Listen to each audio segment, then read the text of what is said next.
Un día de enero de 2002, en Estados Unidos, el número de emergencias recibió una llamada inusual. El hombre al otro lado de la línea hablaba con dificultad. Acababa de presenciar algo perturbador en Internet. Explicó que, mientras navegaba en una sala de chat, accedió a un video transmitido en tiempo real. En la pantalla apareció una adolescente encerrada en un espacio reducido, similar a una caja. La joven lloraba, parecía desorientada y mostraba signos evidentes de miedo.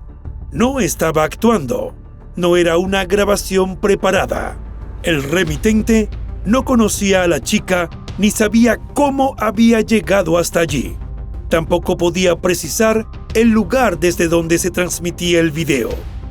Lo único que tenía claro era que alguien la mantenía retenida contra su voluntad. Esa llamada encendió las alarmas de las autoridades. Tenían que identificar a la joven. Y de esa manera empezó uno de los casos más perturbadores de los últimos tiempos. El caso de Alicia Kosakiewicz.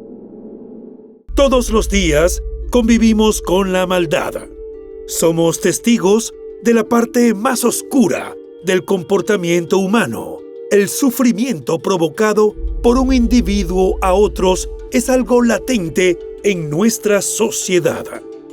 En Investigadores Criminales nos adentraremos en ese lado oscuro de la humanidad. Traeremos a la pantalla los más perversos crímenes y trataremos de entrar en la mente de esos seres que cometen los más terribles actos. Yo soy León y el día de hoy te traigo otro caso más. Pero antes de comenzar, quiero que me digas desde dónde nos estás viendo. Nos gusta mucho saber hasta dónde llegan estas historias. Tampoco olvides dejar tu me gusta y compartir este video si crees que a alguien más le puede interesar. Y ahora sí, comencemos. Alicia Kosakiewicz nació en Estados Unidos alrededor de 1988. Vivía con su familia en la ciudad de Pittsburgh, en el estado de Pensilvania. Quienes la conocían la describían como una adolescente tranquila y reservada. No era conflictiva ni mostraba conductas que hicieran pensar en una huida voluntaria. Pasaba la mayor parte de su tiempo libre en casa, entre la escuela, las tareas y actividades propias de su edad. Alicia tenía una rutina estable. Después de clases, solía permanecer en su habitación o utilizar la computadora familiar, instalada originalmente para apoyar el rendimiento académico de los chicos. Para sus padres, el uso de Internet no representaba un riesgo inmediato, sino una herramienta más de estudio y entretenimiento. No existían problemas familiares conocidos ni señales de tensión recientes. Tampoco había indicios que estuviera planeando irse. No dejó notas, no llevó dinero ni ropa y sus pertenencias personales permanecieron intactas en la casa. Lo que su familia ignoraba era que a través de Internet, Alicia había comenzado a entablar conversaciones con desconocidos en salas de chat y servicios de mensajería. Interacciones que, en apariencia inocentes, más tarde se revelarían como un elemento central en su desaparición. Así las cosas, la noche del 1 de enero de 2002, la rutina en la casa de Alicia transcurrió sin nada fuera de lo común. La familia había cenado y cada uno se retiró a sus actividades habituales. Alicia se quedó en su habitación, como hacía casi todas las noches. Horas después, su madre le pidió a uno de sus hijos que fuera a llamarla. Cuando entró al cuarto, Alicia no estaba. Al principio, nadie se alarmó. Pensaron que podría estar en otra habitación de la casa. Pero a medida que pasaron los minutos, la inquietud creció. Revisaron cada espacio, el baño, los armarios, el sótano. No había rastro de ella. Su ropa seguía en el lugar. Sus botas estaban junto a la puerta. Su bolso permanecía sobre la mesa. Afuera hacía frío, y la idea de que hubiera salido sin abrigo ni calzado parecía poco creíble. Alicia tenía miedo a la oscuridad y nunca salía sin avisar. Ese comportamiento no encajaba con nada que su familia conociera de ella. Fue entonces cuando notaron un detalle inquietante. La puerta principal no estaba completamente cerrada. No había signos de forcejeo ni desorden, pero algo no estaba bien. El miedo entonces se instaló de inmediato. Ante la posibilidad de que Alicia no hubiera salido por voluntad propia, su madre tomó el teléfono y llamó al número de emergencias. La noche, desde ese momento, dejó de ser una noche normal. Tras la llamada al 911, la policía llegó al domicilio de la familia en cuestión de minutos. Las primeras preguntas fueron las habituales: si había discusiones familiares, si Alicia había amenazado con irse, si existía algún motivo para pensar que se había escapado voluntariamente. Sus padres respondieron con seguridad que no. Aún así, durante esas primeras horas, la posibilidad de una fuga voluntaria no fue descartada por completo. A la familia se le pidió esperar. Les dijeron que en muchos casos los adolescentes regresaban por su cuenta, que probablemente aparecería en casa pronto. Para sus padres, esa explicación resultaba inaceptable. Alicia tenía solo 13 años. Nunca se había ido sin avisar. Además, había dejado atrás objetos esenciales. Cada minuto que pasaba aumentaba la sensación de que algo grave había ocurrido. La espera se volvió insoportable. La casa permanecía iluminada, las puertas abiertas, como si Alicia pudiera volver en cualquier momento, pero el silencio se prolongaba. No había llamadas, no había noticias. Horas después, ante la insistencia de la familia, el caso comenzó a escalar. La desaparición dejó de ser tratada como una simple ausencia y pasó a considerarse una situación de alto riesgo. La posibilidad de un delito empezó a tomar forma. El tiempo ya entonces era un factor crítico y se estaba perdiendo. Antes de seguir, hagamos una pausa rápida. Si este video te está pareciendo interesante, te invito a que te suscribas al canal y dejes tu me gusta. Eso ayuda muchísimo a que podamos seguir haciendo más videos y contando este tipo de historias reales. Dicho eso, ahora sí, continuemos con la historia. Con el paso de las horas y sin noticias de Alicia, los investigadores comenzaron a descartar seriamente la hipótesis de una huida voluntaria. No encajaba con su edad, su personalidad, ni con las circunstancias en las que había desaparecido. Algo más estaba ocurriendo. Durante las entrevistas con la familia, surgió un elemento que llamó la atención de los agentes. Alicia pasaba mucho tiempo frente a la computadora. Para sus padres, ese detalle no había sido motivo de alarma. Internet era visto como una herramienta escolar y una forma de entretenimiento común para una adolescente de su edad. Para los investigadores, sin embargo, la computadora podía ser algo más. una posible escena del crimen. El equipo especializado decidió incautar el ordenador familiar para analizar su contenido. El historial de uso reveló múltiples conversaciones en salas de chat y servicios de mensajería instantánea. En apariencia, muchas eran charlas normales entre adolescentes, comentarios sobre la escuela, amigos y temas cotidianos. Pero al revisar con mayor profundidad, los agentes detectaron patrones preocupantes. Alicia había estado interactuando con adultos que no conocía en persona. Algunas conversaciones se extendían durante horas, especialmente en la noche.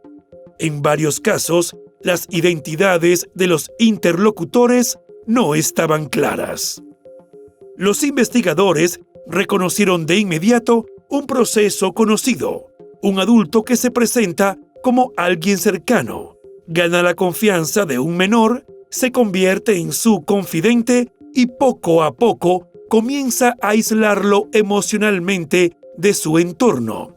Es una forma de manipulación diseñada para preparar un encuentro fuera de la pantalla.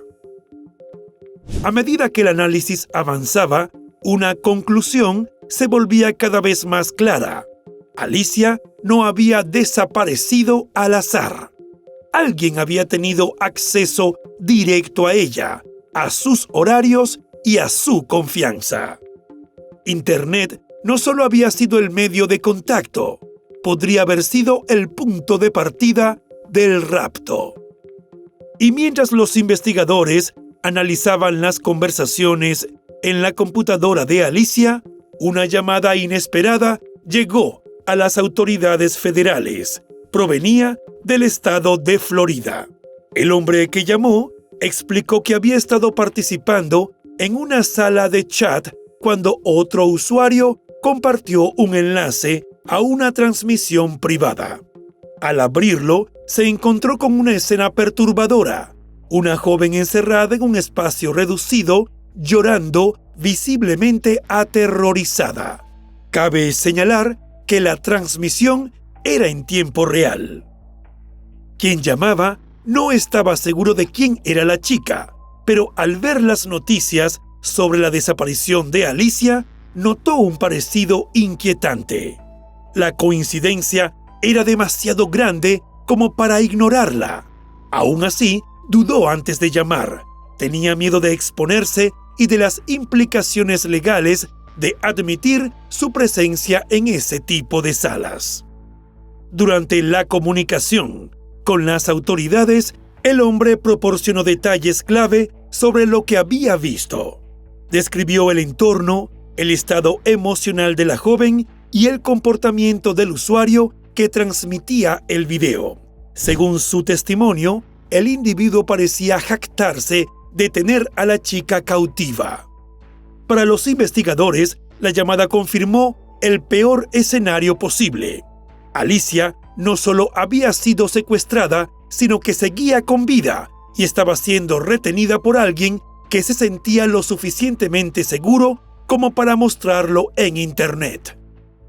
La información era limitada, pero el tiempo se agotaba. Cada minuto que pasaba aumentaba el riesgo. La prioridad ahora era identificar al hombre detrás de la transmisión antes de que fuera demasiado tarde. Con la información aportada por el testigo en Florida, los investigadores tenían por primera vez un hilo concreto del que tirar. El hombre explicó que el usuario que transmitía el video utilizaba un nombre en línea específico dentro de la sala de chat. No era un nombre real, pero era un punto de partida. El alias era explícito y perturbador. Para los agentes, no dejaba dudas sobre las intenciones de quién estaba detrás de la pantalla. A partir de ese momento, la prioridad fue rastrear la identidad real del usuario lo más rápido posible. Las autoridades solicitaron de manera urgente la colaboración de la plataforma donde se había realizado la transmisión. El objetivo era obtener la dirección IP asociada a esa cuenta y con ella localizar al suscriptor. El problema era el tiempo. Muchas de estas empresas protegían estrictamente los datos de sus usuarios y los trámites legales solían ser muy lentos. Pero el caso no podía esperar. Dado el riesgo inmediato para la vida de Alicia, se activaron protocolos de emergencia. Agentes federales contactaron directamente con responsables de la empresa tecnológica, incluso fuera del horario laboral, para exigir el acceso a la información. Finalmente, la dirección IP fue obtenida y rastreada hasta un proveedor de servicios de Internet. Ese proveedor, presionado por la urgencia del caso, entregó los datos del titular de la conexión, Scott Tyree. Según los registros, el hombre no tenía antecedentes criminales y llevaba una vida aparentemente normal. Sin embargo, la coincidencia era muy clara. Todas las pistas conducían al mismo punto. Con una posible identidad y una ubicación aproximada, los investigadores comprendieron que estaban ante la fase más crítica de la operación. Si se equivocaban, podrían perderlo todo. Si actuaban demasiado tarde, las consecuencias serían irreversibles. La carrera para llegar hasta la joven había entrado en su tramo final. Con la identidad y la ubicación del sospechoso finalmente establecidas, las autoridades obtuvieron una orden de allanamiento. Al mismo tiempo, otro equipo se desplazó para detener al hombre en su lugar de trabajo. Nadie sabía con certeza si Alicia seguía con vida. Mientras un grupo de agentes aseguraba al sospechoso, otro se dirigió a su residencia. Al entrar en la vivienda, el lugar parecía normal a simple vista. No había señales evidentes de violencia ni indicios inmediatos de que alguien estuviera retenido allí. Sin embargo, una puerta llamó la atención del equipo. Estaba cerrada con seguro. Al forzarla, los agentes hallaron una habitación preparada para el cautiverio. El espacio contenía objetos que confirmaban lo que el testigo había descrito. No se trataba de una improvisación, sino de un lugar diseñado para retener y controlar a otra persona. Aún así, Alicia no estaba a la vista.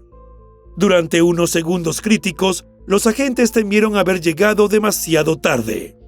Continuaron revisando la casa hasta que en el piso superior detectaron algo inusual: una cadena metálica que salía del suelo. Al seguirla, encontraron a Alicia oculta bajo una trampilla. Estaba viva, vestía solo una prenda ligera y llevaba un collar ajustado alrededor del cuello, sujeto a la cadena. Había pasado más de 2 días en cautiverio. Los agentes la liberaron de inmediato y la sacaron del lugar. Contra todas las probabilidades, había sobrevivido. El rescate puso fin a una carrera contrarreloj que había comenzado como una llamada anónima y había atravesado las zonas más oscuras de Internet. Alicia fue trasladada para recibir atención médica, mientras el responsable quedaba bajo custodia. El caso, sin embargo, aún no había terminado. Tras el rescate de Alicia, Scott fue formalmente arrestado y puesto a disposición de la justicia. Las pruebas reunidas durante la investigación, el material informático, la transmisión en vivo y el lugar de cautiverio resultaron determinantes para el proceso judicial.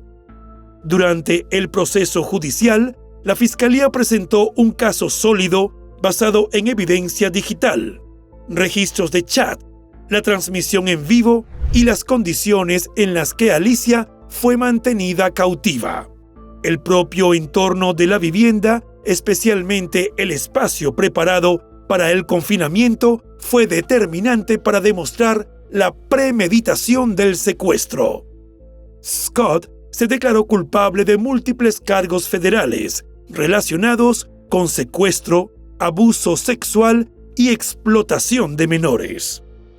En 2003, fue condenado a 30 años de prisión federal, sin posibilidad de libertad condicional anticipada. La sentencia reflejó no solo la gravedad de los delitos, sino también el riesgo extremo al que había sido sometida la víctima. Para Alicia, el rescate marcó el inicio de una etapa compleja, tras un largo proceso de recuperación física y psicológica. Decidió entonces transformar su experiencia en una herramienta de prevención. Ya en la adultez, se involucró activamente en programas de concientización sobre seguridad infantil y riesgos en línea. Años más tarde, Alicia trabajó como defensora de víctimas y oradora pública, colaborando con organizaciones dedicadas a la protección de menores y asesorando en políticas de seguridad digital. Su testimonio fue utilizado en entrenamientos policiales y campañas educativas en todo Estados Unidos. El caso de Alicia quedó registrado como uno de los primeros secuestros vinculados directamente al uso de transmisiones en vivo por Internet. Un precedente que obligó a replantear protocolos de investigación y evidenció una amenaza que, en ese momento, apenas comenzaba a comprenderse. Contra todo pronóstico, Alicia sobrevivió y con el tiempo decidió que su historia no sería solo la de una víctima, sino también la de alguien que logró recuperar el control de su vida. Y bueno, querida audiencia, hasta aquí una investigación más. ¿Qué opinan del caso de hoy? Nos gustaría mucho leer sus comentarios, ya que su opinión sobre los casos es muy importante para nosotros. Recuerden siempre hacerlo con el máximo respeto posible, tanto para la víctima como para los demás espectadores y nosotros que los estaremos leyendo. Antes de irte, deja tu me gusta y suscríbete si aún no lo estás. Tampoco te olvides de compartir este video si crees que a alguien que conoces le puede interesar. Nos vemos hasta otra investigación criminal. Adiós.